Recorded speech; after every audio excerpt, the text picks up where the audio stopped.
पांवटा साहिब में एक नाबालिग युवती के साथ दो युवक द्वारा दुराचार करने का मामला आया सामने। पुलिस ने मामला दर्ज कर जांच शुरू कर दी है। प्राप्त जानकारी के अनुसार पांवटा साहिब में एक नाबालिग लड़की एक व्यक्ति के घर खाना बनाने का काम करती है तथा 24 मई के दोपहर को नाबालिग मकान में अकेली थी। आमिर नामक एक युवक घर के किचन के अंदर आया और लड़की को जबरन पकड़ लिया तथा लड़की चिल्लाने लग गई तो युवक ने उसे मुंह से दबा दिया और दुराचार किया तथा उठाकर फिर उसे कमरे में ले गया। वहां पर दोबारा से दुराचार किया। उसके बाद युवती को धमकी दी गई, अगर वह किसी को बताएगी तो उसके भाई को जान से मार दिया जाएगा। कुछ देर बाद बिट्टू नामक एक व्यक्ति कमरे में आया और बोलने लगा, मुझे आमिर ने भेजा है। जिसके बाद युवती को वापस जबरन पकड़कर फिर से दुराचार किया गया और जान से मारने की धमकी भी दी गई। इस घटना के बाद शाम को इसकी जानकारी पीड़िता ने मकान मालिक को दी तथा पुलिस में शिकायत दी गई। पुलिस ने दोनों युवकों के खिलाफ दुराचार का मामला दर्ज कर जांच शुरू कर दी है।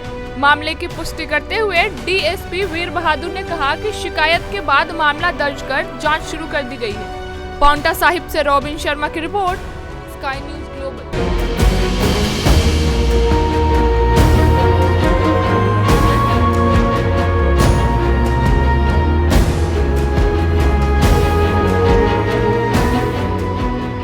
पांवटा साहिब में एक नाबालिग युवती के साथ दो युवक द्वारा दुराचार करने का मामला आया सामने।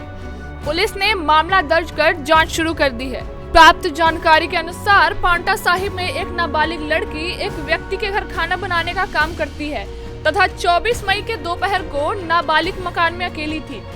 आमिर नामक एक युवक घर के किचन के अंदर आया और लड़की को जबरन पकड़ लिया तथा लड़की चिल्लाने लग गई तो युवक ने उसे मुंह से दबा दिया और दुराचार किया तथा उठाकर फिर उसे कमरे में ले गया।